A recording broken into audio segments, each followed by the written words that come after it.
Alrighty, welcome to this week's episode of the Career Catapult podcast. We're talking today about strategic relationships, how to build strategic relationships, especially with your senior leaders, and most especially your C-suite leaders. One of the things I've been doing this week so far has been updating a number of the trainings that we have inside the Career Catapult because we've been in business for 9 years, okay? And so much has changed in that time. And of course, the principles, the basics, the foundation is still there. It's still the same. But, one of the things I do from time to time is update the trainings based on questions that we get. So when I look at questions that people are asking that come up in our conversations, I will then update those trainings to include many of those so that the trainings are much more robust. And so I do that from time to time. And one of the trainings I've just finished recording for our clients is on strategic relationships. It's one of our big modules inside the internal track for those who are looking to land internal promotions to director, senior director, VP, SVP, and the C-suite. And it's such an important module that I thought that I would share just a few of the nuggets that I covered in that training. We'll cover some of the basics that we started off with. Again, this is a 90-minute session, but I'm going to take just a handful of the components that I started off the training with and share that with you in today's episode. So again, we're talking about how to build strategic relationships with your C-suite, and I've structured this around 5 truths. I'm calling this 5 truths about building relationships with your C-suite. Because one of the things that I know for sure is that many of you, the thing that's standing in your way isn't your ability. It's not your capability. It's not your results. It's not any of those things. It really is about how you think about relationships with your leaders. Okay. And I know this is something I had to learn myself. I came up being taught many different things that turned out to be untrue, turned out to be faulty at best, and cost me early in my career. And I had to unlearn those things so that I could have the relationships that ultimately catapulted my career. And I want the same for you as well. So if you know that you have a goal to land an internal promotion, and not just a promotion, maybe you want to have influence so that you can get more done, you can get things done, you can have more impact, right? Relationships are essential. They're not optional. You need relationships. They are essential. So fixing how you think about relationships, upgrading your mindset. And I know you have a great mindset around relationships already. You wouldn't be where you are otherwise, but there might still be some last lingering disempowering thoughts that you have around relationships, especially with your C-suite leaders. Okay. I'm not talking about networking. I'm not talking about the small talk on the elevator ride up or going to the garage, at the end of the day. I'm not talking about the small talk. I'm talking about true strategic relationships, the kinds of relationships that really do give you access, that really do give you visibility and ultimately affect your trajectory within the organization, right? That's what I'm talking about. So, how do we talk about relationships? Well, I want to start with just asking you, what is your mindset around relationships with your senior leaders? And more specifically, here's a question. Whenever you found yourself hesitating to reach out to a senior leader, right, a C-suite leader, you found yourself hesitating to reach out to a skip level, what was the thought? What was the thought that came up for you? Take a moment right now and see if you can connect with that thought because that will tell you everything, okay? When you found yourself knowing that you ought to reach out to XYZ person, but there was a moment of hesitation. There was a moment of, I'm not sure. You felt that feeling in the pit of your stomach or in your chest. What was the thought that preceded that? Right? Take a moment and capture that. Was it something to the effect of, oh, I just don't want to bother them. They're so busy. They're so busy. Or was it something like, I feel like I should have something more impressive before I reach out. I feel like I should make more headway on this before I reach out. Or maybe it was something like, again, I don't want to seem like I'm bothering them. Or maybe it was something like, what if they ask me something and I don't know the answer? Like, I feel like I have to know the answer to everything. And when I talk with them, they're going to have questions about what I'm working on. And if I don't have the answer, then, that won't be good.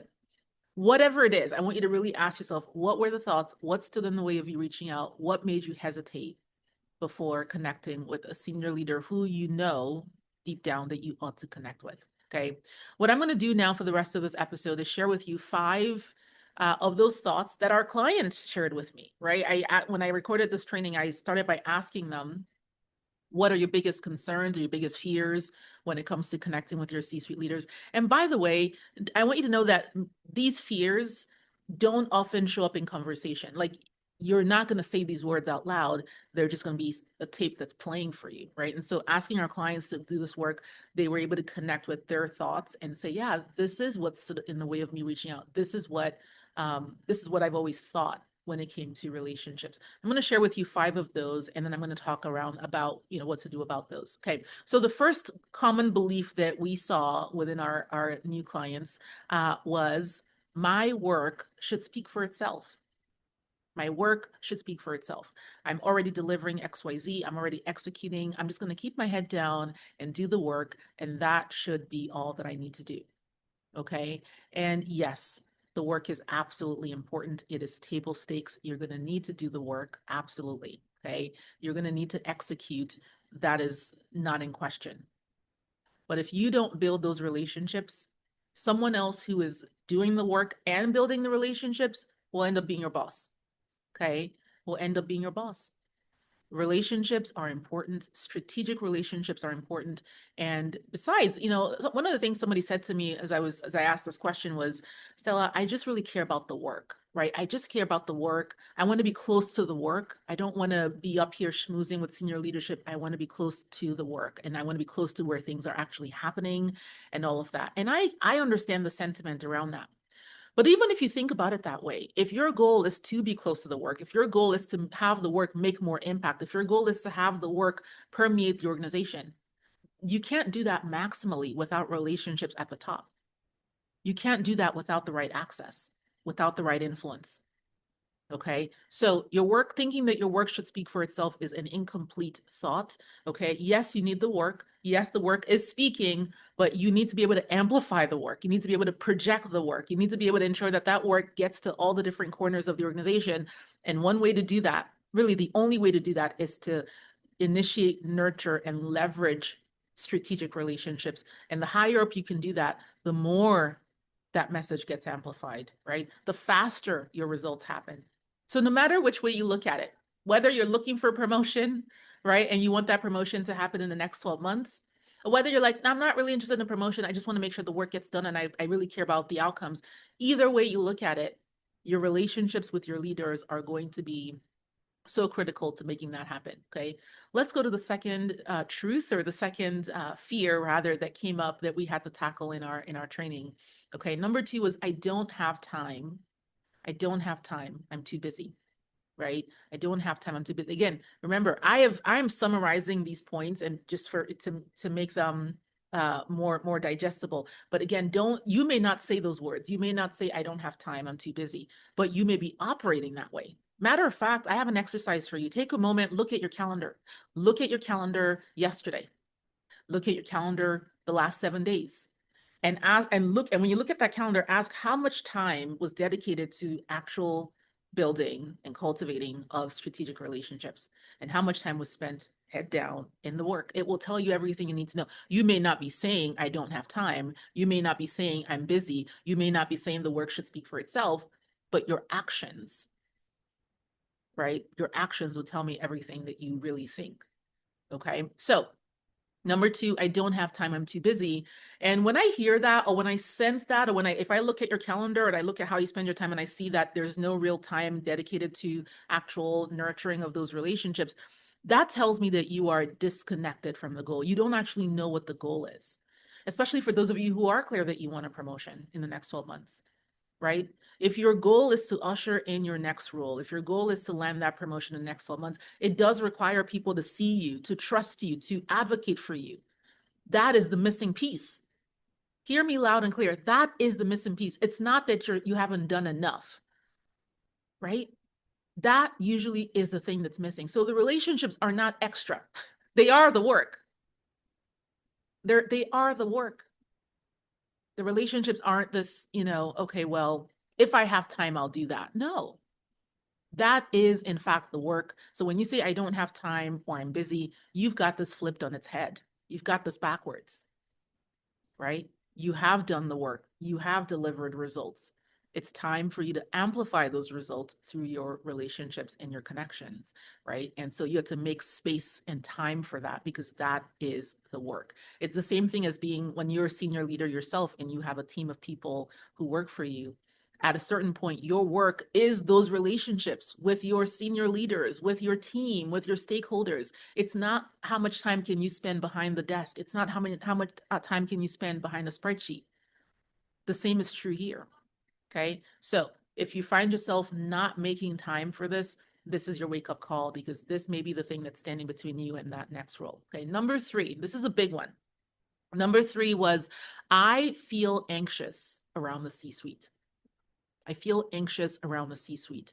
And again, like I said earlier, you may not be saying that. If I read your journal, you may not have written those words. If I talked to you at the end of a busy work day and I said, how was your day? You may not say, I was so anxious around the C-suite. You won't say that, but it may be true. It may be happening, right? It may be keeping you from building and cultivating those relationships. So let's tackle this one. So I feel anxious around the C-suite.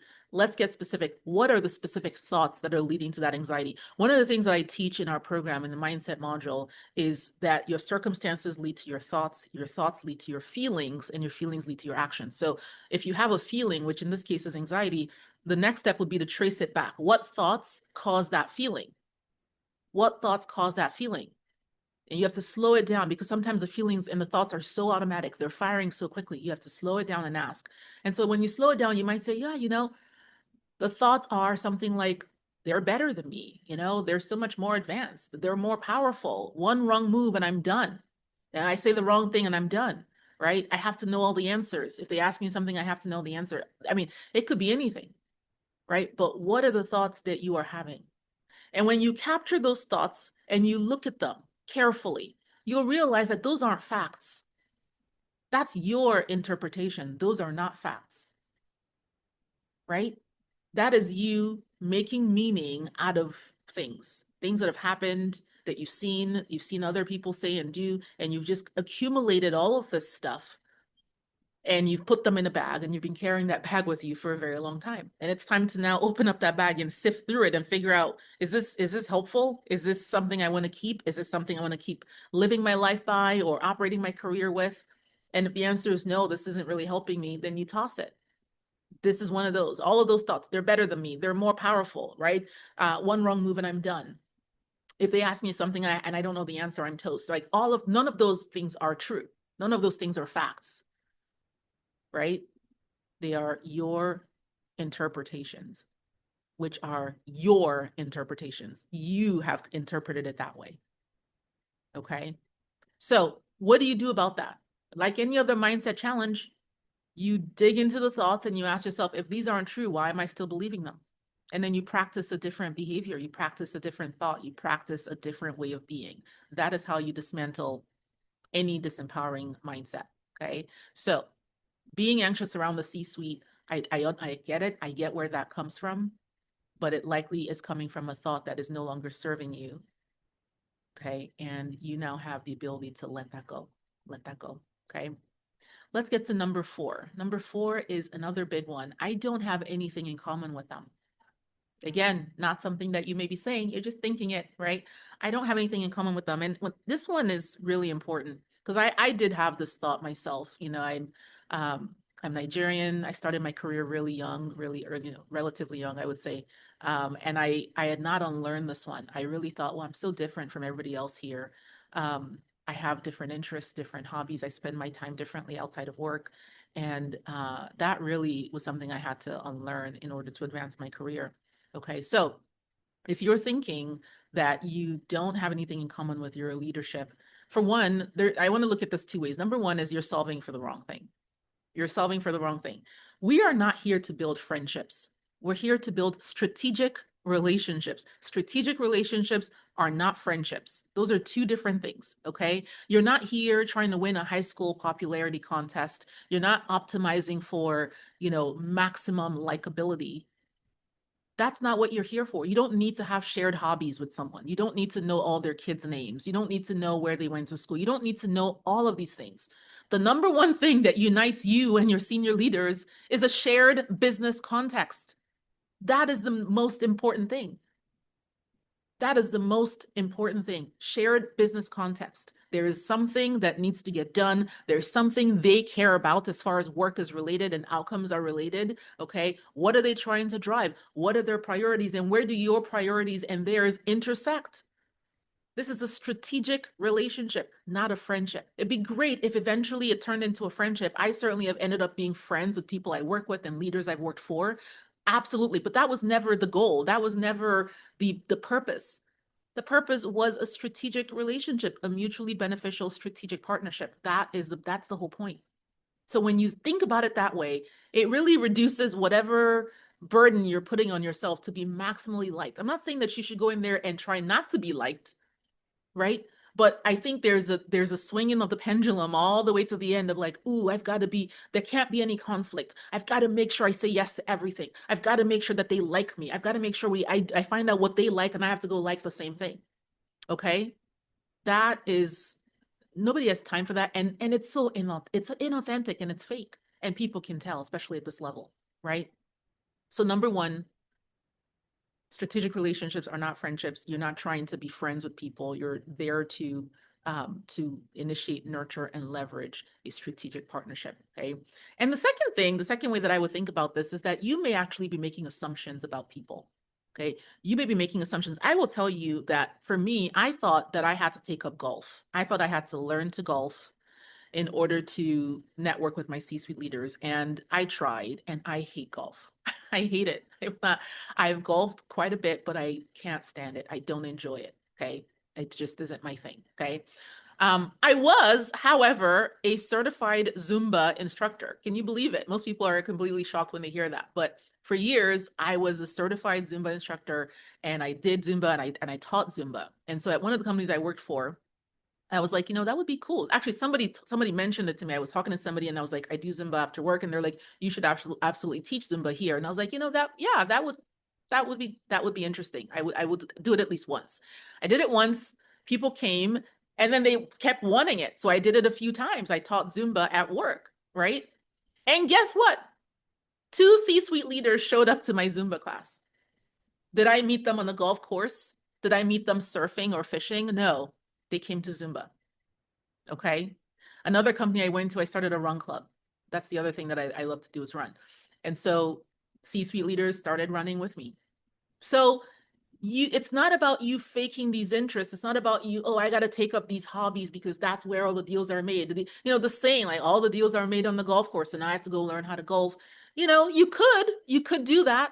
It probably won't hurt, but if you hate it like I do, it will hurt. It will be hard to stomach. It was for me, right?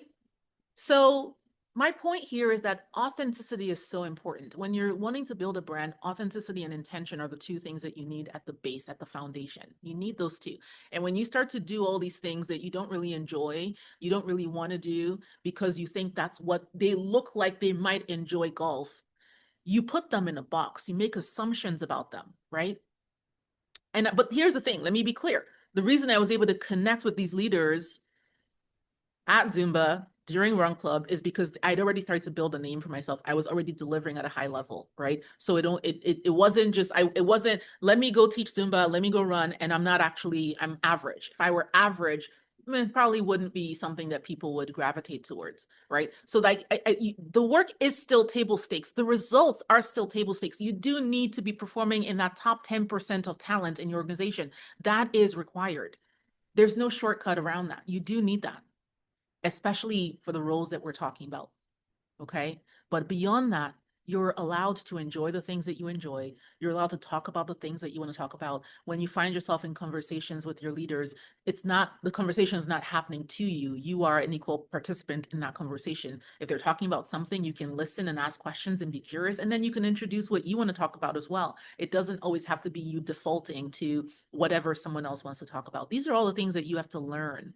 Okay, because that will make you more formidable. It will actually make you more confident, and that will permeate. People will be able to sense that. Okay, so that's such an important point that I want you to know. So if you're thinking, I don't have anything in common with them, I want you to realize, number one, this is not a friendship that you're building. You're building a strategic relationship. And number two, you might be making assumptions about them. You might be assuming what their interests are. You might be assuming who they are because of one interest and that they don't have any other interest that you might actually have in common with them as well. And when you put people in a box, you box yourself out too, right? When you put them in a box, you limit yourself, you also box yourself out. So hopefully that is helpful for someone.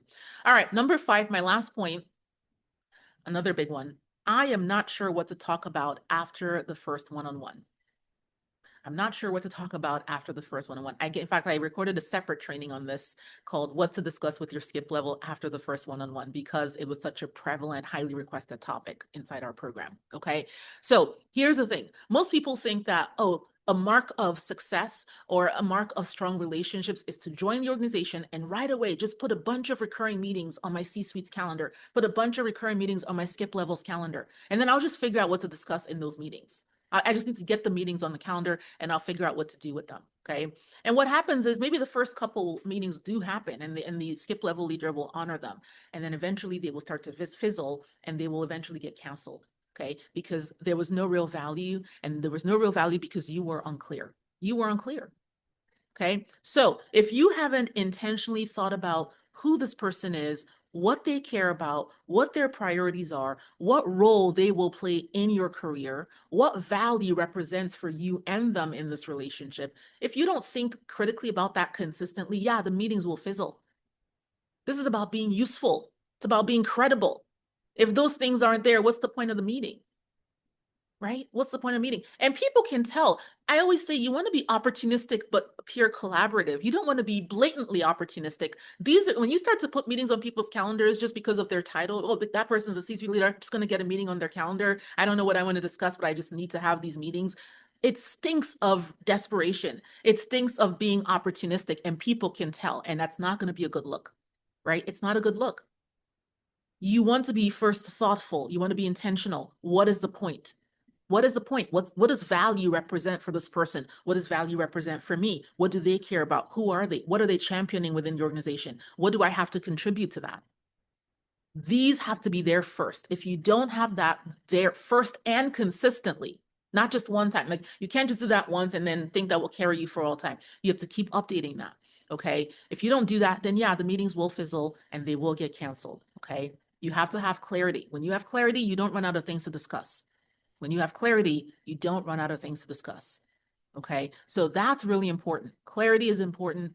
Consistency is important. Having the right cadence is important. Yes, you want frequent meetings, but not at the expense of the clarity and the value of what's going to be discussed in those meetings. Okay, so those are 5 truths that I wanted you to have. These are 5 truths that I wanted to talk with you about. These are topics that many of our clients, again, came into our program dealing with some of these mindset challenges, dealing with some of these concerns or these fears that were unvoiced, right? And now we have given voice to them, and not just we've done beyond that, we have now given them a reframe, a way of thinking about it differently. And like I said, in our training, in the program, we cover this. This is really just the beginning of the training. We go into very specific strategies for each person. You know, here's your C-suite leader. Here's how you need to build a relationship with them. Here's your skip level. Here's your stakeholder. Here's your peer. Here's your direct report, your manager, all these different relationship types and how to strategically build those relationships. We cover that in depth in the relationships module in our program. So if that topic interests you, as well as the overall package on how to build your career, how to ensure that you are landing a skip level promotion year after year, internally or externally, then get in touch with us by visiting cycprogram.com, cycprogram.com. Apply to work with us and let's get started. Nonetheless, I hope that this episode delivered value for you and that you are now even a little bit clearer on how to think about relationships with your C-suite. See you soon.